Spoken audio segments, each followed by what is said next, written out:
Welcome, guys. The first Premier League weekend of fixtures are now complete. Game week 1 has now been done. But what we're going to be doing here tonight is looking back at all of the things that we have learned from the first game week. So we look back at all 10 fixtures and look at each team and see if we have learned anything that they've developed onto this season or with the newly promoted sides to see have they given themselves a better chance than we gave them before a Premier League football was kicked. But we're also going to be looking at the top sides, the ones who are there challenging for the league titles, for the top four, and all the other dogs as well in this Tereak Talks game weeks takeaway. I hope you like that one, people. Let's get into it.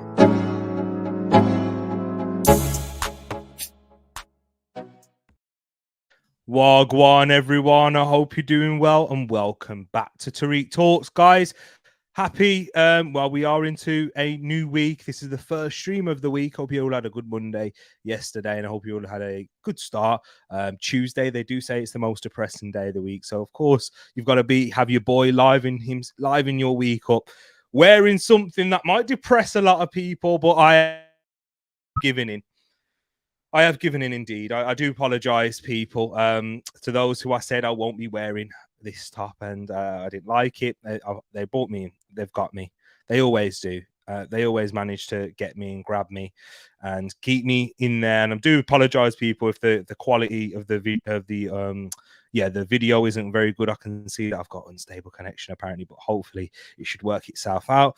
You know, these issues with live streaming, that is partly the reason why I was late as well. I was just trying to get this sorted, and it is saying that I was having trouble there. So if we are going to have persist with any more trouble, I may need to set this up again. But hopefully, if you're watching this, that everything will sort itself out. Just let me know what it is, people. Yeah, I can see Paxton in here already. Before we run through the comments, he's just said ugly shirt. Yeah, it's probably not looking much better with that with the visuals all out of place and the pixels all up and down. You see, I got told, look who's here. Hey, he said, don't tell him that. Now just no, that's okay. Don't worry. So yes, big up to everyone in the place. And we're gonna, before I get into it and the weekend's takeaways, that what we learn is big up Shay in the building. Hope you're keeping well. Says late, of course. Yep, I did set it 5 minutes before. I was here, ready and set up to go, but then the connection issues were causing a bit of problems. But now, yeah, I know. Paxton doesn't want to hear these excuses, but it is the case. But he says this is more like it. Aim for 8 p.m. by putting the show starting at 7:55. I was waiting for you to figure that out. T. Hey, if he was waiting, you could have suggested, but nah, it took me a while. But I thought this is the best thing to do to get the notifications out so that you guys can see it and catch it live if you wish. Big up yourself, and there's Drew in here as well. Big up Mr. 200 in the place. Hope you're keeping good. Says good evening, Tereak, and good evening all. Hope you're keeping good, my bro. You can carry it off. Whereas with my belly, hey, the black lines, I might be slimming. In fact, last season. Oh, sorry, excuse me. A Tereak talk sneeze right there. But yeah, with last season, the black kit, it was very good, wasn't it? Black is slimming, they say. And I've got a bit of a belly. I've gained on a few pounds since my playing days. But yeah, now this one, I'm not sure if it does. Maybe if you see me in person, you have to let me know. Moss is in the building in here too. So Drew, my man, grab that Yankees cap and chuck it out the window, please. He always does. Yeah, big up yourself as well. Reese is in the building. Stream connection is fine, bro. Arsenal top is all right. Big up yourself, Reese. I'm glad that it has sorted itself out. I'm hoping maybe you guys will grow to it a bit like me. Maybe I don't know. Or am I just weak-minded? I've got no backbone. I think that's what it is. Nah, I really do like it though. Now, but before I can see it start to drop off again, people, thank you for joining. Let's get into it. So if you haven't done so already, please hit that like button, subscribe if you're new. We're 5 minutes in and we're going to get into the show.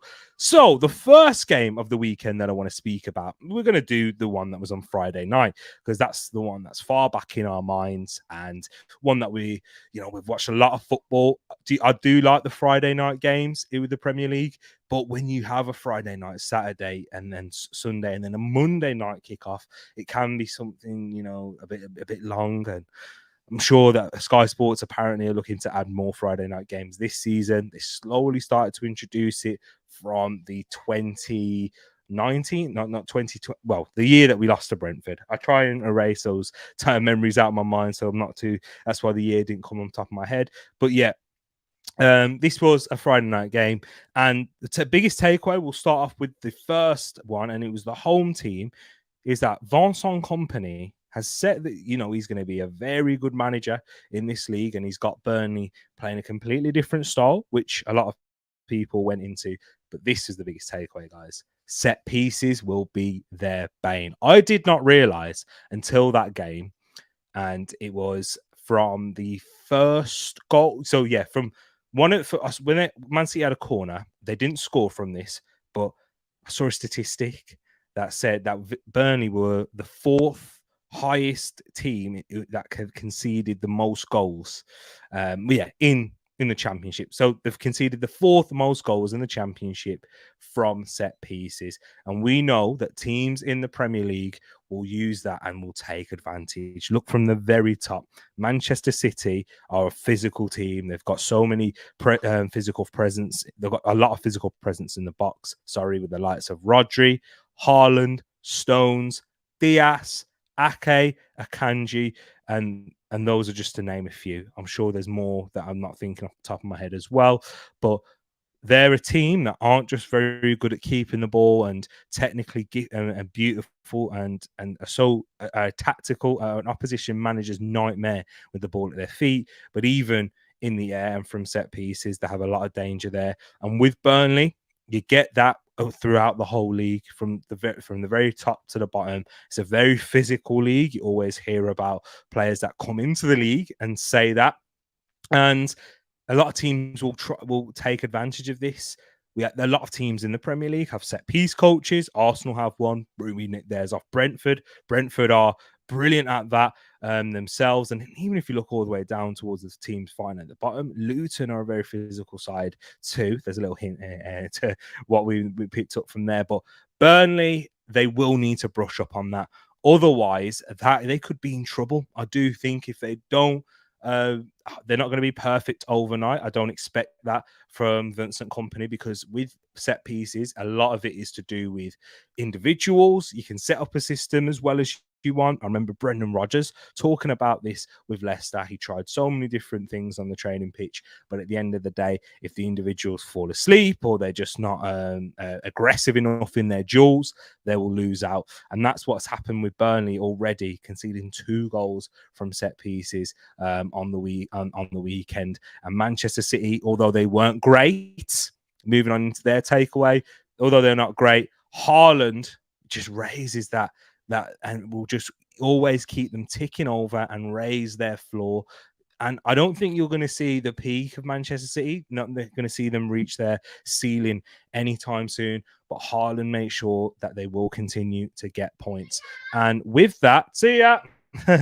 And with that, I think Haaland's going to be even more important now with KDB's injury. And the news broke out today that Kevin De Bruyne will be out for a number of months. Sky Sports reported that it will be up to 3 to 4 months they'll be out with the Belgian international and one of their captains, their vice captain at the club. And we know with him, on his day, he's out of this world. He's unplayable. He's one of the best players to ever grace the Premier League. And Manchester City, a lot of their creativity still comes through him. He's the one who makes that final pass, tries, gives the ball away a lot. If you look at his statistics, but we know he can play. He can play it from any angle. He's got the vision and he's got the execution to do so. And he's also a goal threat from both feet as well. And with him missing, they lose that direct option, someone who does play forward straight away and won't hesitate to make that pass to Haaland. We've seen on multiple occasions the likes of Phil Foden, how great they are on their day. Bernardo Silva, Jack Grealish, but they do lack in those assist numbers, and there is a reason to it, because they are a little bit more hesitant. They'll take that one touch too many, which allows the opposition defender to get back and make that tackle or make the last-ditch block. which Haaland will struggle with, because Haaland's, we saw on the weekend in the first half, he had 9 touches, but he scored 2 goals. And Haaland was the difference between both sides. If Burnley had Haaland up top, they would have been 2-0 up with the chances that they had. So it's a credit to Burnley in that sense, and how they were playing and how aggressive they were with their press and the turnovers they caused Manchester City. But if you can't put the ball in the back of the net against this level of opposition, they will punish you. We saw that in other games on the weekend as well. So for Burnley, they need to sort out those set pieces. And if they do, they'll be fine. I'm sure they will score more goals. They'll create even more chances against weaker opposition. They came up against the treble winners. And for me, currently, right now, still the best team in the league. And we're able to trouble them and give them problems. But we know at this time of the season, Manchester City are slow starters, and without Kevin De Bruyne, without someone who can give them moments of magic, Erling Braut Haaland will be even more important and a key figure than he already was last season, of course. And into the next game that I want to talk about, I'm not going to go all in chronological order for this, but I'm going to talk about the Chelsea and Liverpool game, the one that we watched here on Tereak Talks with a watch along. Guys, we'll be bringing plenty more of those big game watch alongs here on the channel. And from Chelsea, the takeaway that I saw is much better progression, and Poch has already got the team functioning in their on the 2 phases of play much better in the build-up, progression. They were and that's the key area. The key takeaways. Poch is already underway there, and it's kind of hard because you were going to learn even more with Chelsea as the season goes on. So you got to take it step by step. But he's already worked in that aspect. The issue that we saw with Chelsea again, they can't put the ball in the back of the net, and they struggle sometimes with that final ball on the weekend. Carney Chukwuemeka, someone who was really looking forward to watch, he couldn't really get in. He's someone that you want to be making that final pass, but he took one touch too many, kind of what I was speaking about with Bernardo Silva and Foden, releasing it a bit earlier into Nicholas Jackson. And Nicholas Jackson, although how great he was outside of the box and the work that he did in holding the ball up, bringing his teammates in, and when there was a transition, he was working hard defensively. It's a manager's dream in that sense. But when it comes to putting the ball in the back of the net or having that final touch or final pass, which we saw towards the end when Mudryk was on, played that pass just a bit too heavy, which caused the Mudryk to go wider than he wanted. But his speed was electric. But those are the 5 margins, guys, in these big games against the likes of Liverpool in particular. So in the 2 phases for Chelsea, they're already much better. Enzo Fernandez in his position, playing much more and having that freedom of being a number 8 rather than being a number 6 when he initially came in. You can see he has the capabilities to play in all different positions in there. He can make those late runs into the box. He can play from deeper and progress the ball from there, be a part of the build-up, but also has that technical ability and that confidence to drive with the ball. And in that flair, that also adds that extra wow factor for the fans, which can also help in generating an atmosphere at Stamford Bridge as well. So Enzo Fernandez looking much better, and with the addition of Caicedo, well, I'm sure we'll learn even more about Maurizio Pochettino's side. And for Liverpool, that gaping hole in the midfield. That midfield is going to be a problem until it gets rectified in the transfer market. And it was obvious. And if Liverpool don't sort this out, I'm sorry, they're going to be fighting for the top 4 as they were last season. We saw how devastating their attack was in the opening 30 minutes. But after that, we didn't see anything from Luis Diaz in the game. Mohamed Salah was quiet, and we saw his frustration when he was taken off. But watching it back, I was shocked at the time because you never really see Mohamed Salah get taken off. You saw that he was, it was the right decision because Mohamed Salah wasn't getting into the game, and then I think it was rectified and it paid off from when he brought on Ben Doak and he added a bit more energy and physicality in there. Guys, I'm loving the comments. And let me just say this, by the way, I'm just going to run through these games and then I want to get through to your comments as well, people. So keep them coming in. Big up to everyone that is in here. Appreciate them. Let me know the thoughts on what the takeaways from the Burnley Man City game, something that you learned from there. And I'm just onto the Liverpool midfield, where that is such a big problem. Stevie Wonder could see it seriously. It is a massive issue, and until they rectify that, they're not going to be controlling games as they would like. It's going to continue to be high scoring, and in games where they will be dominant, teams will love to hit them on the transition. We've got plenty of good counter-attacking teams in this league as well, with a lot of pace up top and a lot of pace out in the wide areas that can cause trouble. So Liverpool, if they don't sort that out and that midfield and get at least one defensive midfielder, it's too much work for Van Dijk and Ibrahima Konate, who were excellent on the day, but that's to expect that level of performance week in, week out. And your attackers, they are going to continue to be deadly. It's hard for that because they've got so much interchangeability there. Van Dijk and Konate, who are injury prone, you're putting a lot of stress upon them physically, mentally, and that is a danger. And they've even got issues beyond there in their depth, with that depth of that position. But you got to stop these transitions and giving them so much work to do, and exposing Trent even more, and giving Robertson a double up at the time, which in that game we saw Raheem Sterling and Reece James really cause them problems. So guys, let me know your thoughts if you're watching afterwards in the comments, but if you're still watching, definitely get them into these here. So I've talked about Burnley versus Man City, Chelsea versus Liverpool, and I want to get into last night's game as well. So that's the next game we're going to be talking about, and Manchester United versus Wolves. And it kind of links in when I'm talking about the Red Devils with Liverpool. They have a midfield issue of their own, and that is what and Erik ten Hag is going to need to find the balance. That is the biggest takeaway from that game. We saw Lisandro Martinez when he was on a yellow card, and Matheus Cunha was running through that midfield on 4 or 5 occasions at the very least, facing up with a defender and running through them. And then if the defenders are going to having no choice but to either try and bring them down or let them go, and running the risk of Wolves getting a goal. But thankfully, the Wolves takeaway that we got there is the issues remain the same in terms of scoring goals. But we'll talk about Wolves a bit more after this. But the balance in the midfield for Manchester United, in and out of possession, was poor.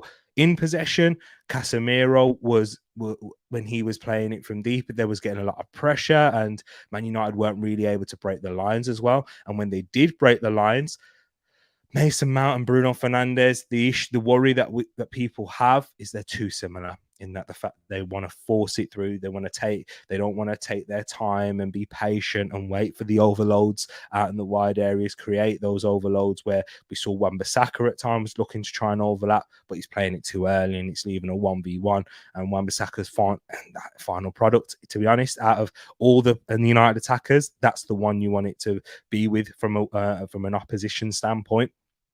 Given the fact they've got a lack of focal point in the box, or when they're crossing from wide, Wolves are feeling much more comfortable with the likes of Kilman and Dawson to win those battles and challenges there.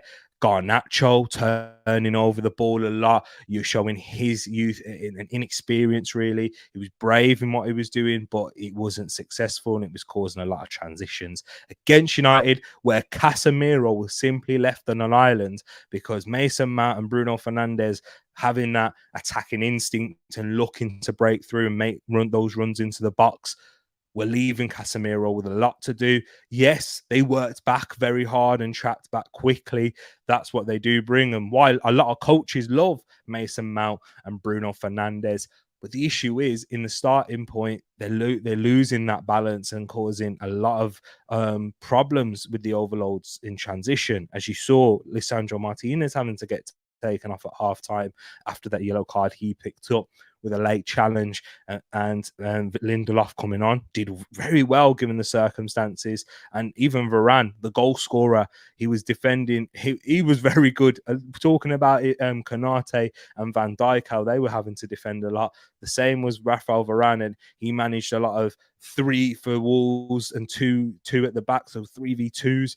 very well in marking and making the player make the pass and taking a deflect. There was one occasion where it was Cunha who had the shot. It was Sarabia that had the shot. Cunha drove through the middle, played it to Sarabia, but Rafael Varane covered the angle enough where he forced Cunha to make the pass, and he was able to. He wasn't too far over where he wasn't too far to make the block from Sarabia as well. It was excellent defending from Varane, defending 1-on-1 in those counter-attacking situations.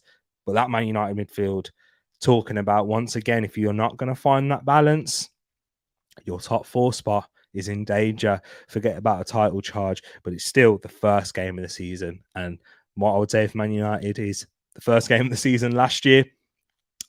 Look what happened. The first 2 games, Brighton, you lost that one at home.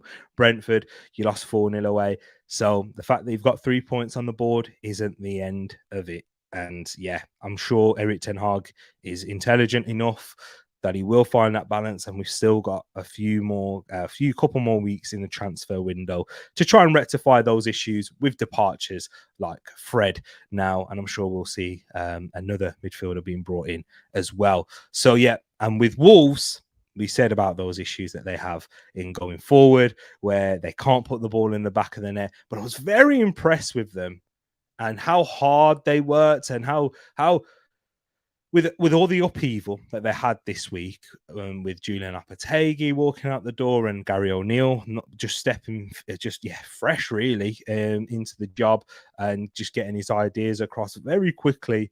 And they were well set up, and in the transition, they were excellent in the counter attack, making the right decisions up until the final action, which was shooting or making that final pass in there. So they're going to be, if they can continue like that and how they were playing and have that defense and be more and add more defensive solidity as well, because Man United had a few chances, but not really too many to scream and shout about.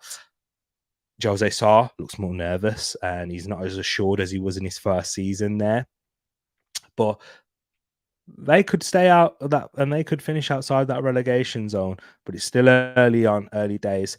And we'll have to see if they just need to find the way to put that ball in the back of the net and keep the likes of Matheus Cunha's fitness up and build the team sort of around him as well.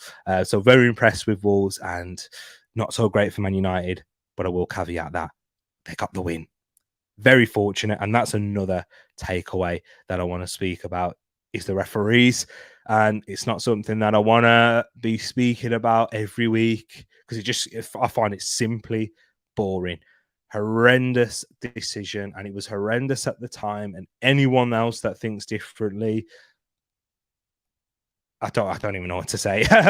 Anyone else that thinks differently, yeah, it's ridiculous. It is a charge, and he could have been charged for ABH for what Onana did. But the fact that a penalty wasn't given, they never fail to amaze me, these referees, with how shocking they are.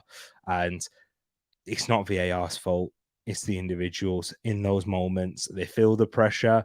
Whoever, is it even the referee himself on duty, and they're not liaising with the officials correctly, saying they haven't seen it, and just being honest in that situation and letting the VAR take control? Or is the VAR shirking responsibility and moving it on to the ref? I don't know. This is why we need to be able to hear these conversations like we do in other sports, like we do in rugby, like we do in the American sports with NFL and NBA, the ones that I watch in particular.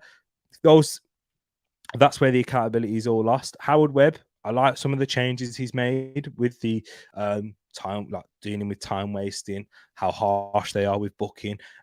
We had a big discussion on the watch along about when players are starting to do the action of I want the opposition to get a yellow card, or managers. I like the fact that gets punished as well and says, you want a yellow card? Okay, I'll give you the yellow card instead. It's just about sportsmanship, and you don't like to see that.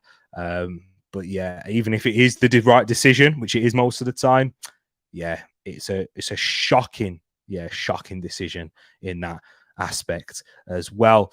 But yeah, so that's the Manchester United and Wolves game, and then we'll talk about the mighty Arsenal that we was watching. And my takeaway from this one is Arsenal, I expect we're going to go through some short-term pain this season and not be as fast as and start as fast as we did last year. But I think it will benefit us in the long term. There is a fantastic video that I saw earlier on today from the James Lawrence Alcott channel, speaking about how Arteta has set this team up differently, and he titled it Arteta's Plan for Kai Havertz. I will put the link in the description for you guys, because it was he looked into so much detail and explaining how Arteta's 3 at the back formation, which started as in there, Partey inverting, joining Rice into that middle and allowing Havertz to go in and work as like a second striker and work in tandem with Eddie and Nketiah, and all the tactical flexibility that gave us against Nottingham Forest, in able to have such a good first half performance, and really a first 60 minutes until Timber's injury, where Arsenal started to slow down, and Forest, when they brought on their subs, were able to get into the game. But I think that Arsenal learning these new methods of breaking teams down, coming up against the likes of Nottingham Forest and trying to sort them out, and come up against these teams, being more unpredictable, will have its teething problems. But eventually, when we hopefully, it means that we kick on later on in the season as well and peak in those periods, instead of what we saw last year. We peaked too early, physically as well as tactically, and we was quite, Arsenal were predictable, hard to come up against, but you knew what they were going to do. You knew the back 5 they were going to set up with, the midfield and the attack, if all were fit and available. But now Arsenal have so much more tactical fluidity coming off the bench, even in the game. Declan Rice, James Lawrence Alcott speaks about this in the video, taking on 4 roles in that game in a defensive aspect, and even going forward, making runs in and beyond the forwards in there. This is what the likes of Havertz, Rice, and Timber, who unfortunately might not see for the rest of this season, are going to be able to provide us in the future. So having different options coming off the bench, Trossard's different to a Martinelli, Jesus is different to an Nketiah, and then if Arsenal can still look to bring in another forward, there'll be another option in there that can cover or rotate even with Saka.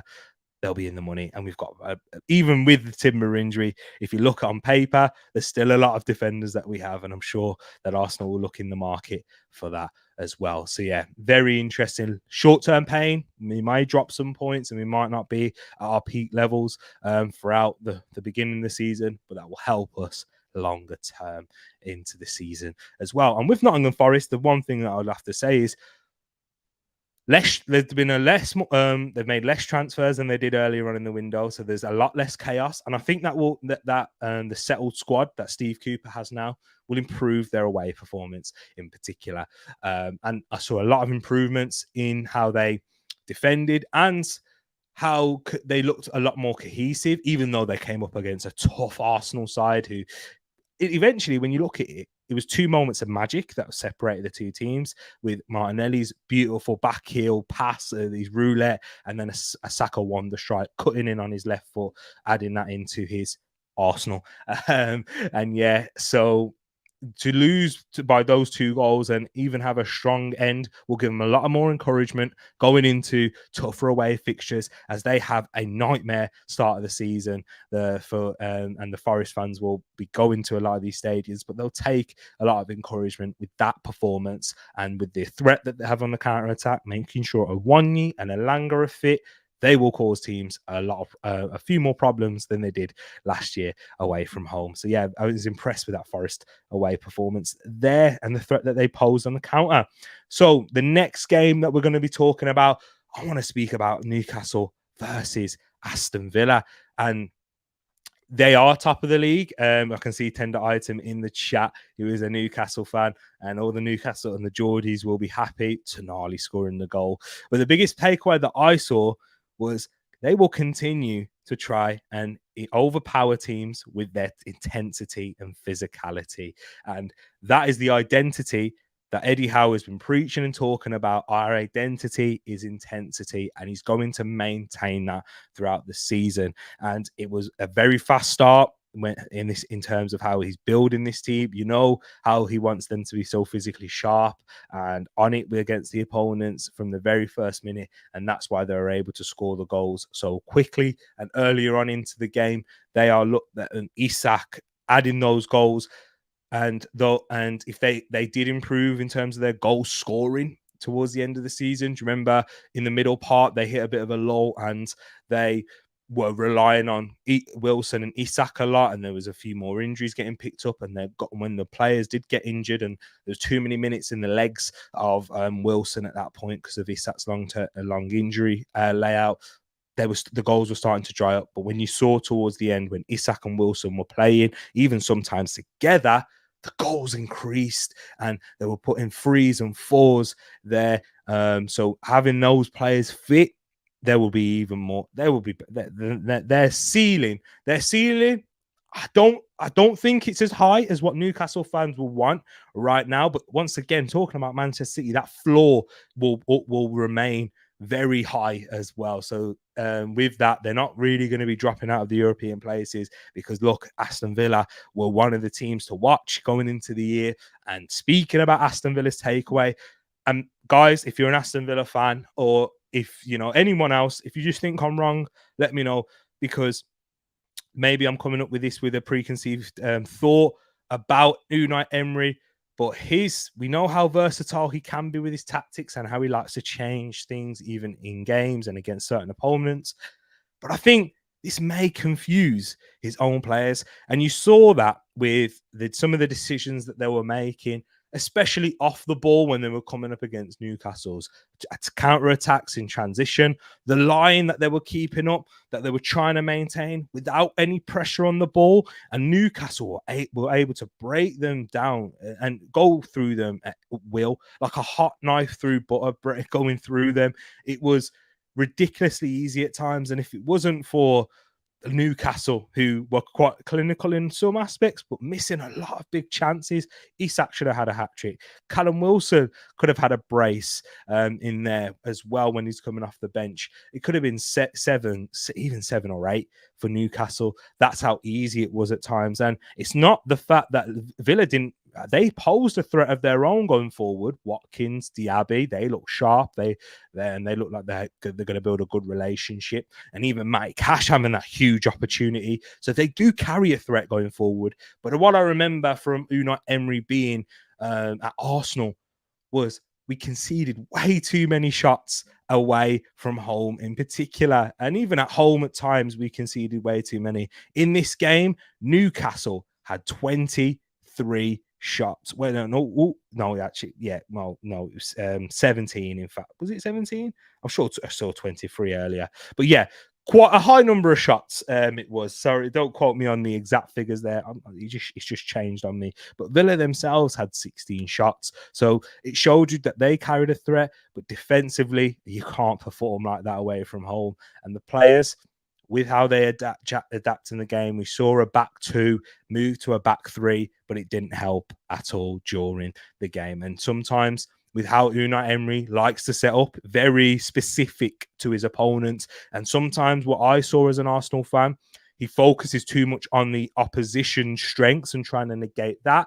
And you lose something from your strengths as well. And you don't really focus too much on giving them weaknesses. And yeah, that's an issue that I saw with Unai Emery in his time at Arsenal and something I picked up this weekend. So Unai Emery, be careful. Don't confuse your players too much in the league because, yeah, it will be a problem for you and the opposition will be able to pick you off like that. And let's move on now into the other Sunday game, which was Brentford 2, Tottenham Hotspur 2. And Brentford, just quickly on them, I was very impressed with how they looked on the threat. I think counter-attacking is going to be their key without Tony. The duo of Vissa and Mbuemo were causing so many problems up there with their direct running and their ability to get the ball out wide to Rico Henry or Aaron Hickey. Rico Henry in particular, outstanding, as Gareth Southgate was there watching that game, keeping an eye on couple of Spurs players and a couple of Brentford players, and Rico Henry certainly shone and performed like he knew Gareth was watching, and was giving them all ends of issues at the back for Spurs. So Rico Henry going in beyond with Vissa and Mbuemo. Maybe we'll see Kevin Schade as well, but those two will fill in for Tony. And we may see Brentford go with a less direct approach without not having David Raya and Tony, where they used to do a lot of those long balls into the channels or straight to Tony and work through those second balls there. And with Tottenham, how they're going to be entertaining this season. Ange Postecoglou is going to rock a lot of these Tottenham's fans' worlds with the contrast they've had from Mourinho and Antonio Conte to the attacking play of Ange Postecoglou. The numbers that Spurs had in the box at points was unbelievable. From an attacking sense, and it will cause a lot of teams issues, especially at Tottenham's ground.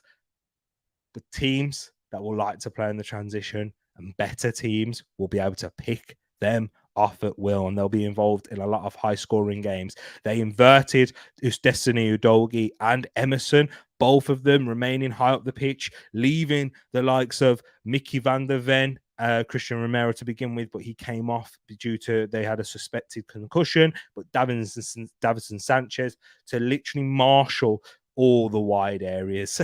So Mickey van der Ven on the left side and Davinson Sanchez on the right. And that is where Brentford were able to pick them off. But defensively, in the middle, they recovered well a lot. And you can see that why they were so insistent on bringing Mickey van der Ven, who has only joined the club that week and had a very few training sessions, but was able to slot in easily because of his athleticism.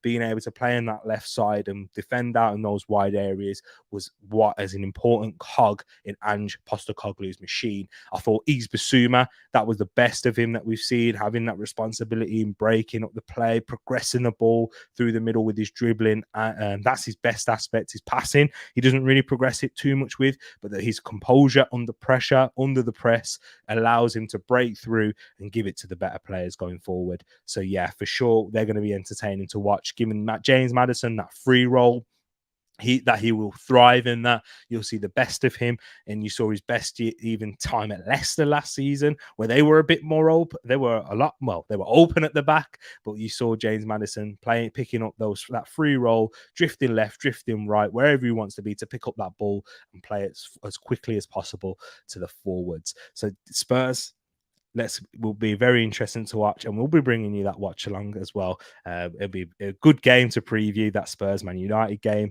and just a couple more that we're going to be talking about as well. People, I'll fly through some of the rest because we didn't really learn too much in some of them, but the final two that I really want to go in depth on is Brighton and Hove Albion versus Luton. Brighton, I've wrote this in my notes. They might actually overperform XG this year. And the reason I say that, their XG in this game was 4.01. So technically, they've underperformed it already in a game where they've scored 4 goals. But the amount of players that they have in their attack, Evan Ferguson didn't start. We didn't even see Enciso, some of the key attacking players from last year towards the end of it, especially. They have a Dingra who came off the bench and scored. They're looking to add even more attackers. Kudus, whose future, it doesn't look like that transfer is going to happen, and he has stalled, but who knows? Things could change very quickly. The numbers that they have with the attackers now is out of this world. In this squad, we saw João Pedro have a very good debut, score from the penalty spot, could have scored more, missed a big sitter in there. So that doesn't help my key takeaway about XG, but Danny Welbeck was excellent with his runs in there, allowing the likes of Mitoma and João Pedro to cause a lot of problems. Solly March remaining as consistent as he is, a constant threat on that right. Purvis Estupinan, when Mitoma does make the run inside, the whole left channel is his. Roberto De Zerbi has these guys working like a well-oiled machine. They are seriously a threat, and I think with the chances that they will create and the amount of tackers that they have now, I'm sure they'll find a formula where they will find more of a clinical and their best finishers in the team to put the ball in the back of the net. We didn't even see Facundo Buonanotte come on, the young Argentinian that they brought for a lot of money from Rosario. So yeah, big team right there. And Brighton, they continue to be amazing. With Luton, what I want to say about the Hatters, I think that's their nickname, is they are dangerous on the counter, and they did carry some threat up against Brighton, but they just lack the quality. Like that's what we all predicted. Rob Edwards has set them up well. They did lose a few of their goals due to individual errors, especially the Adingra one where Kelly Ruddock and Panzu just had a moment where, like what I'm having now, where I'm stuttering, but where he just switched off for a moment, and in the final third, you just allow a Premier League player to take that opportunity, they will score it, and that was the issue for Luton. But yeah, dangerous on the counter. Elijah Adebayo had the most forward passes of any player on the weekend. So they were looking to be direct in their play, but they just couldn't have the final bit of quality could keep them up. But who knows? Maybe I'm going a bit too far on that. But yeah, they're just like that quality overall. And the final team that I really wanted to kind of speak about and go in a little bit of depth is the team that I think is going to overperform and overachieve compared to what a lot of fans have predicted for them this season. Is Bournemouth. I think they will be knocking on those European places. Check out my reasons why in the Premier League prediction show if you're still interested in that. But my takeaway is Iraola's philosophy is beginning to take shape already. Kind of like how I spoke about with Poch, with Bournemouth in this game. In this game week, they had the highest defensive line out of any team in the league. Higher than Arsenal's, higher than Man City's, higher than Liverpool's, higher than Chelsea's, higher than any of them. And we saw in that Chelsea game 2 offside goals with ridiculously high lines there, even higher than Aston Villa's. And Aston Villa let through a lot of chances. They also, another stat that you guys might not be familiar with, but maybe you will be, is they had the lowest in terms of with the opposition, with the lowest passes per defensive action, meaning that it was, I think it was 5.15. Yep, that's the stat that I've got there. So the opposition on average made just over 5 passes per time that they were able to make a tackle, an interception, or anything like that, a defensive action. So they were pressing really high. Their line was really high in making the pitch as compact as possible. Bournemouth, they are going to be a threat. They created quite a few chances, had a lot more possession than West Ham in that game, lacking just that bit of final touch, a final bit of quality, but they're still looking to add more in the transfer market. We're still not seeing the likes of Alex Scott yet, who's recovering from a minor knee injury. They're going to be a really interesting team to watch. And when they do come up against the big boys, they're gonna get a lot of plaudits, I do believe. But they may concede quite a few goals. Bit like Marcelo Bielsa and Leeds, with a bit not as chaotic, I would say, but similar in that vein of fashion. So yeah, and with West Ham, my takeaway for those, losing Paqueta will be devastating. He was one of the key players in when they were breaking through the transition. When they did have possession, they were quite direct. Him and Jared Bowen were linking up really well, and you saw with Jared Bowen's goal the quality that he possesses. But a lot of their attacks, where they were successful, was coming through the Brazilian. But if Manchester City do take him, and with Kevin De Bruyne's injury, I'm sure that's more likely. it will be a massive issue for West Ham in trying to replace him. We know that they're in talks with Mohamed Kudus, and things are looking positive there through what we're hearing with reports. But it's still hard to replace a guy of Paqueta's quality for West Ham, especially if other clubs come knocking for Mohamed Kudus as well. So, yeah, we'll have to wait and see with that. But if losing Paqueta, you know what? They made some good, decent signings. Edson Alvarez, James Ward-Prowse, potentially looking to add more. I think losing Paqueta and how they play, it will be devastating for them. And they might even finish a lot lower than I predicted for that. Just the final two games that I've got here is we'll talk about Everton versus Fulham.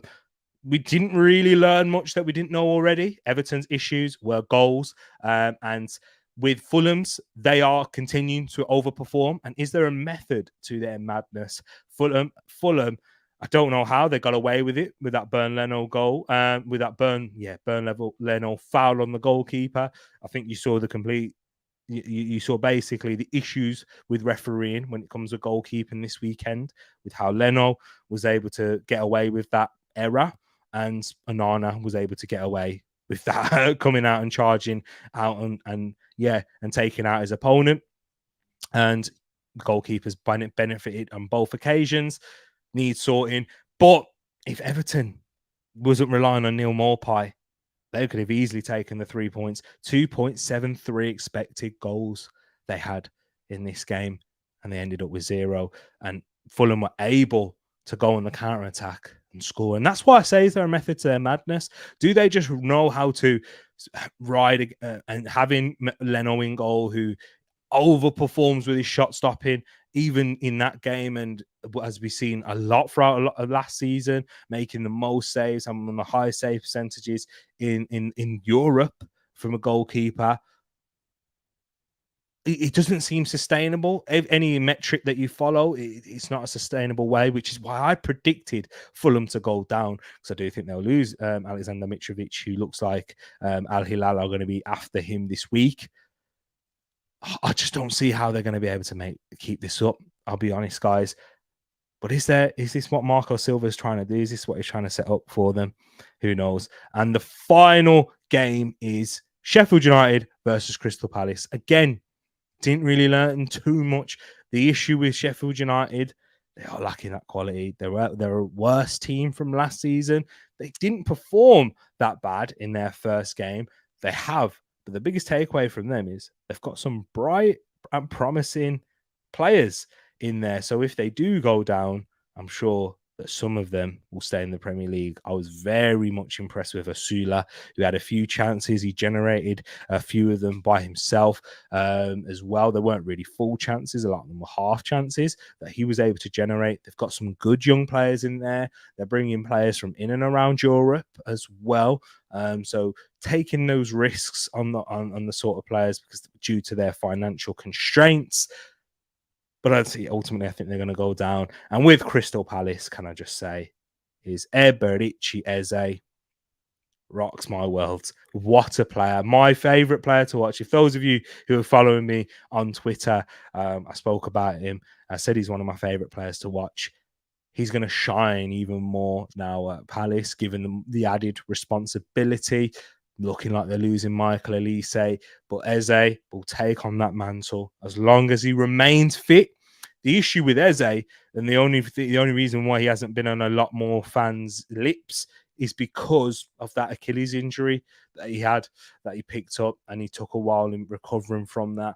But he looks back at his physical peak, at his even mentally, he looks like he's carrying a lot more confidence on the pitch as well. And I thought there were some good performances. Their midfield duo of Lerma and Decore, very solid, very stable. And that's a good platform that Roy Hodgson will look to build from with Crystal Palace this season. They will remain very solid. They've got the counter-attacking threats. And if they can add more finishers in there and touch up on a few little areas, they will have a very solid season as well. So Crystal Palace, Eberechi, that's the one to watch this season, and they are our next opponents. As I'm kind of showing you the shirt that I'll be wearing in the watch along, that might turn off a lot of people now. But hey, that is all of the weekend takeaways that I've got here.